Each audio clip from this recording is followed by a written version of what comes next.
ही जी सगळी गडबड चालली आहे पुण्यात, तुम्हाला काय वाटतं चांदोरकरजी, ही कशासाठी चालली आहे? तुम्हाला वाटतंय का की काँग्रेस कुठेतरी राष्ट्रवादी तुमच्यापासून दूर होत चालले आणि त्यासाठी काँग्रेसला संपवण्याचा प्रयत्न करण्यासाठी ही हालचाल सुरू झाली आहे राज्यात? राजकारण या शब्दाचा अर्थ असा आहे की सत्तेवरती येणं आणि नंतर स्वतःचे कार्यक्रम राबवणं. आणि सत्तेवरती येण्यासाठी राजकीय पक्ष केव्हा कोणत्या छोट्या पक्षाशी किंवा मोठ्या पक्षाशी मैत्री करतो किंवा केव्हा त्यांना सोडून देतो, हे याच्यासाठी काही कुठलं पॅटर्न नाही आहे. म्हणजे आता हे तुम्ही पुणे पॅटर्न नाव दिलं ते ओके आहे, ते घटना पुण्यामध्ये झाली. आता हे पुणे पॅटर्न 1 आहे की पुणे पॅटर्न 2 आहे ते पण तुम्ही त्याचा अभ्यास करावा लागेल. पण राजकारणामध्ये सत्तेसाठी केवळ सत्ता हे एकच ध्येय ठेवून काही पक्ष वागत असतात, परंतु सत्तेबरोबर स्वतःचा कार्यक्रम राबवणं. काही पक्ष म्हणजे कुठले पक्ष? आता एवढे पक्ष आहेत की अमाप पक्ष आहेत, ते सगळे काँग्रेस सोडून बाकी सगळे, असं काँग्रेस सोडून बाकीचे असं समजून जा तुम्ही. तेव्हा काँग्रेस पक्ष हा जो आहे ध्येय धोरणाचा पक्ष आहे आणि एकदम ताबडतोबीनं कुणाशी छोट्या छोट्या गोष्टीसाठी कॉम्प्रोमाइज करायला तयार होणारा हा पक्ष नाही आहे. आता आजच्या त्या पुण्याच्या निवडणुकीमध्ये आमच्या कॅन्डिडेटचा पराभव जरी झाला असला तरी जी जनसामान्य जनता आहे आणि जो पक्ष सगळ्या जगाला सांगतो की आम्ही सेक्युलर आहोत, तर त्याची इंटिग्रिटी ही उद्या क्वेश्चन होणार आहे. आणि म्हणून आमच्या दृष्टिकोनातून तो एक टेम्पररी जरी सेटबॅक असला. तुम्ही नक्की राष्ट्रवादीबद्दल बोलताय. अंकुश काकडे आहेत आपल्याबरोबर पुण्याहून. अंकुशजी, तुम्ही काय म्हणाल की सत्तेसाठी काही असं जे चांदोरकर म्हणतायत त्याबद्दल तुम्हाला नक्की काय म्हणायचं आहे? नाही, राष्ट्रवादीची तशी भूमिका नाही. 2007 साली महानगरपालिकेच्या सार्वत्रिक निवडणुका झाल्या आणि त्याही वेळेला राष्ट्रवादीची भूमिका होती. अजितदादा पवारांनी तत्कालीन मुख्यमंत्री विलासराव देशमुख आणि इतर सर्व सहकाऱ्यांशी चर्चा करून पुण्यामध्ये काँग्रेस आणि राष्ट्रवादींनी सत्तेवरती यावं यासाठी प्रयत्न केला. परंतु दुर्दैवाने पुणे शहराचं त्यावेळेचं नेतृत्व अजित पवारांच्या बरोबर किंवा राष्ट्रवादी काँग्रेस पक्षाबरोबर कुठलीही आघाडी करण्यास तयार नव्हतं. आम्ही खूप प्रयत्न केले, अजितदादांनी खूप प्रयत्न केले, खुद्द शरदराव पवारांनी देखील या संदर्भामध्ये महत्वाची भूमिका बजावण्याचा प्रयत्न केला. परंतु स्थानिक नेतृत्वाने मात्र त्याला साथ दिली नाही आणि नाईलाजास्तव त्यावेळेला आम्हाला भारतीय जनता पक्ष, शिवसेना यांना बरोबर घेऊन जावं लागलं. कारण नाही, पण याच्यात मुद्दा हा आहे की नेहमी स्वतःला सेक्युलर किंवा यापासून वेगळं ठरवणारा राष्ट्रवादी यांना अचानक भाजपबद्दल प्रेम कशासाठी जागृत झालं? सत्तेसाठी, असं चांदोरकर मगाशी म्हणत होते. नाही, सत्तेसाठी असतं तर आम्ही स्वतःला पद घेतलं असतं. आम्ही या ठिकाणी सत्तेसाठी हे केलेलं नाही आणि आमच्या सेक्युलरपणापासून आम्ही कुठेही बाजूला गेलेलो नाही. भारतीय जनता पक्षाला या ठिकाणी मदत केली याचा अर्थ आम्ही आमचा समाजवाद सोडलेला आहे असं कृपा करून समजू नका. या ठिकाणी आमचा प्रयत्न होता की जे काही काँग्रेस आणि राष्ट्रवादी काँग्रेस पक्षामध्ये 2009 साली समझोता झाला त्याप्रमाणे काँग्रेसच्या नेतृत्वाने या ठिकाणी वागायला हवं होतं. परंतु काँग्रेसचं पुणे शहरातलं नेतृत्व यांनी आडमुठेपणाची भूमिका घेतली आणि कोणत्याही परिस्थितीमध्ये राष्ट्रवादीला स्थायी समिती अध्यक्षपद मिळू द्यायचं नाही अशा प्रकारचा चंग बांधला. आम्ही त्या ठिकाणी राज्य पातळीवरती चर्चा केली. त्यांनी सांगितलं तुम्ही स्थानिक पातळीवरती काय असेल ते योग्य निर्णय घ्या. स्थायी समितीमध्ये आमच्या पक्षाचे असलेल्या 5 नगरसेवकांनी काँग्रेसच्या या आडमोठ्या भूमिकेबद्दल नाराजी व्यक्त केली आणि त्यांच्याबरोबर काम करता येणार नाही म्हणून त्यांना बाजूला ठेवून म्हणतात की काँग्रेसबद्दल नाराजी होती म्हणून त्यांनी भाजपला जवळ केलं. तो त्यांचा लोकल प्रश्न असेल. मी जे तुम्हाला जे बोललो ही एक पॉलिटिकल थेअरीच्या संदर्भात बोललो. त्या पुण्यामध्ये ज्या घटना घडतात आणि मग त्या लोकल घटना आहे त्यांचं काय असेल ते, मी पुण्याचा लीडर नाही आहे त्यामुळे मला ते त्यांचे जास्ती डिटेल्स माहीत नाहीत. पण मी एक कॉन्सेप्ट, पॉलिटिकल कॉन्सेप्ट किंवा राजकारणाची थेअरी आहे की जेव्हा 2 पक्ष निवडणुका एकत्र लढवतात, जेव्हा दोन्ही पक्षाचा अजेंडा कायम असतो, तेव्हा दोन्ही पक्षांनी एका ठराविक मुद्द्यावरतीच लोकांची सेवा करायचं ठरलेलं आहे आणि देशाची प्रगती करायची किंवा त्या शहराची ठरलेलं आहे, त्याच्याशी फारकत जेव्हा ते पक्ष करतात, म्हणजे तुम्हाला मी ती थेअरी सांगतो. कुठेतरी युतीचा धर्म किंवा आघाडीचा धर्म पाळत नाही तसं तुम्हाला म्हणायचं. प्रताप सरनाईकजी, तुम्ही काय म्हणाल या पुण्याच्या वादात कुठेतरी सेनेने स्वतःला बाजूला ठेवलं असं का? नाही, मला एक गोष्ट सांगायची आहे की नेहमी स्वतःला सेक्युलर समजणारे हे दोन्ही पक्ष एकदा स्वतःच्या वैयक्तिक स्वार्थासाठी किंवा पुण्यातून कलमाडीचं राज्य संपवण्यासाठी, कलमाडी राज संपवण्यासाठी, काँग्रेसला संपवण्यासाठी भारतीय जनता पक्ष जे नेहमी ते असं सांगत असतात की जातीवादी पक्ष आहे, जातीवादी पक्ष आहे, त्या पक्षाला खुलेआम स्थायी समितीच्या सदस्य जे 5 जण त्यांचे आहेत ते मतदान करतात. याचा अर्थ वैयक्तिक स्वार्थासाठी त्यांनी हे केलेलं आहे.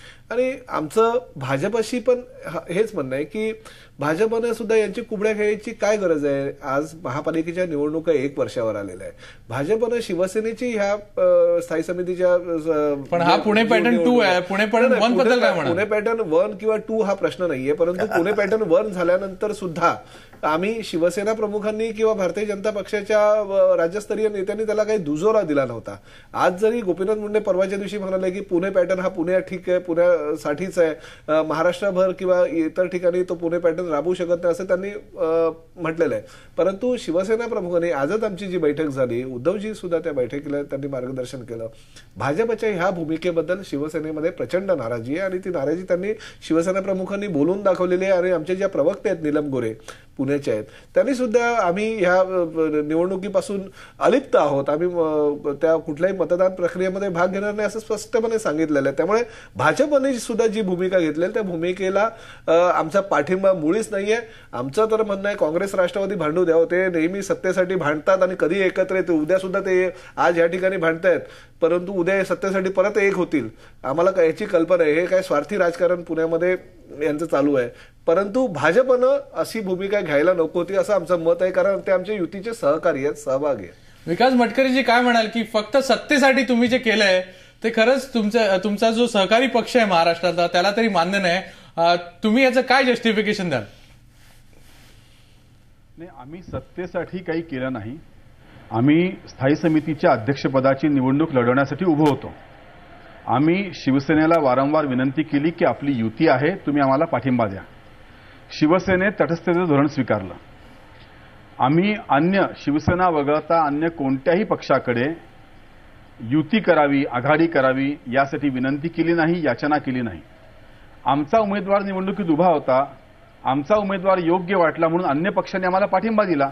नाही, पण राष्ट्रवादीला अचानक तुमच्याबद्दल एवढं प्रेम जागृत झालं की त्यांनी पाठिंबा दिला आणि असं राजकारणात होत नाही हो. म्हणजे असं सांगून तरी लोकांना पटणार नाही. हे तुम्ही अंकुश काकडे यांना विचारा, त्यांनी आम्हाला का पाठिंबा दिला हे अंकुश काकडे यांना विचारा.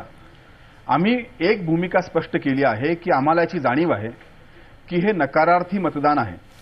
पण मुळात स्थायी समितीमध्ये काँग्रेसचे 5, राष्ट्रवादीचे 5 आणि भाजप सेना युतीचे 5 असे प्रत्येकी 5 सभासद होते. मनसेचा एक सभासद आहे. मनसेचा सभासद शिवसेनेला पाठिंबा देऊ शकतो का याची विचारणा मी शिवसेनेच्या स्थानिक नेत्यांना केली होती. आणि गेल्या 10 वर्षामध्ये भाजप संख्याबळाने मोठा असताना सुद्धा आम्ही शिवसेनेला असंख्य पदांवर संधी दिली. आम्ही असं म्हटलं की यावेळेस तिन्ही पक्षांना समान संधी आहे, शिवसेनेनं आमच्या मागे उभं राहावं. दुर्दैवाने शिवसेने तटस्थतेची भूमिका घेतली. ते जर आमच्या मागे उभे राहिले असते तर भाजप 3, शिवसेना 2 आणि मनसे 1 म्हणजे निखळपणे भाजप शिवसेनेची सत्ता येऊ शकली असती. परंतु शिवसेना का तटस्थ राहिल्याचं उत्तर आम्हाला आजपर्यंत मिळालं नाही. आणि आम्ही निवडणूक लढवत होतो, आम्ही माघार घेणं शक्य नव्हतं. राष्ट्रवादीने आम्हाला पाठिंबा दिला. ठीक आहे, आपण काकडेंना विचारूया. अंकुशजी, तुम्हाला काय वाटतं की अचानक तुम्हाला काय एवढं प्रेम जागृत झालं की काँग्रेसबद्दल द्वेष आहे त्यामुळे प्रेम जागृत झालं की खरंच बीजेपी चांगलं काम करते किंवा चांगलं काम करेल असं वाटल्यामुळे तुम्हाला वाटलं की बीजेपीला सपोर्ट करायला पाहिजे? नाही, बीजेपी चांगलं काम करेल किंवा बीजेपीवरती प्रेम वगैरे म्हणून आम्ही केलेलं नाही. पुणे शहरातल्या काँग्रेस पक्षाच्या स्थानिक नेतृत्वाने जी आडमुठेपणाची भूमिका घेतली त्या भूमिकेचा कुठेतरी आपण बिमोड केला पाहिजे अशा पद्धतीची भावना राष्ट्रवादी काँग्रेस पक्षाच्या स्थायी समितीच्या सदस्यांमध्ये निर्माण झाली आणि त्याचा उद्रेक म्हणून त्या ठिकाणी त्यांनी भारतीय जनता पक्षाला मदत केली आहे. याचा अर्थ भारतीय जनता पक्ष फार चांगलं काम करतोय किंवा त्यांच्याकडनं काही चांगलं काम होईल हा भाग अलहिदा आहे. काँग्रेस पक्षाने जी आडमुठेपणाची भूमिका घेतली, आघाडीचा धर्म पाळला नाही, दिलेला शब्द त्या ठिकाणी पाळत नव्हते आणि म्हणून त्यांना धडा शिकवण्यासाठी स्थानिक नेतृत्वाने त्या ठिकाणी तो निर्णय घेतला. याच्या पलीकडे यामध्ये दुसरं कुठलाही अर्थ निघू शकत नाही. अविनाश कोल्हे पण आपल्याबरोबर आहेत, राजकीय विश्लेषक. अविनाशजी, तुम्ही काय म्हणाल? एकूणच आपण हे सर्व पॅटर्न बघितलं तर नवीन नवीन समीकरणं तयार होताना आपल्याला दिसत आहेत, आणि तुम्हाला वाटतं का की पुढच्या काळात अशी समीकरणं खरंच पुढच्या इलेक्शन्समध्ये किंवा छोट्या इलेक्शन्समध्ये पण जास्तीत जास्त बघायला मिळतील? आज महाराष्ट्र राजकारण असं आहे की 3 प्रादेशिक शक्ती इथं वर्चस्वासाठी झगडत आहेत. मनसे, सेना आणि राष्ट्रवादी आहे. त्यात मनसे सेनेची भूमिका स्पष्ट आहे, ते प्रादेशिक पक्ष आहेत. राष्ट्रवादी राष्ट्रीय पक्ष आहे पण प्रादेशिक शक्ती आहे. त्याच्यामुळे राष्ट्रवादीला नेहमी तारेवरची कसरत करावी लागते सत्ता मिळवण्यासाठी. हा पुणे पॅटर्नमधला एक दिसणारा आपल्याला छटा दिसते. याचा परिणाम 2014च्या इलेक्शन डोळ्यापुढे ठेवून ही सर्व फेरजोडणी होते हेही उघड आहे. किंवा दिल्लीमध्ये जे UPA सरकार आहे, आज त्याची जी घसरण सुरू आहे ती बघता 14 साली काँग्रेसला 200 खासदार निवडून आणता येतील की नाही याच्याविषयी सुद्धा अनेक अभ्यासकांच्या मनामध्ये शंका निर्माण होत आहेत. हे सगळे घटक लक्षात घेतले म्हणजे पुणे पॅटर्न हा एक छोटासा प्रयोग आहे, ज्याचे परिणाम किंवा जो उद्या मोठा होऊ शकतो असा आपल्याला आज तरी ढोबळमानाने अंदाज बांधता येतो.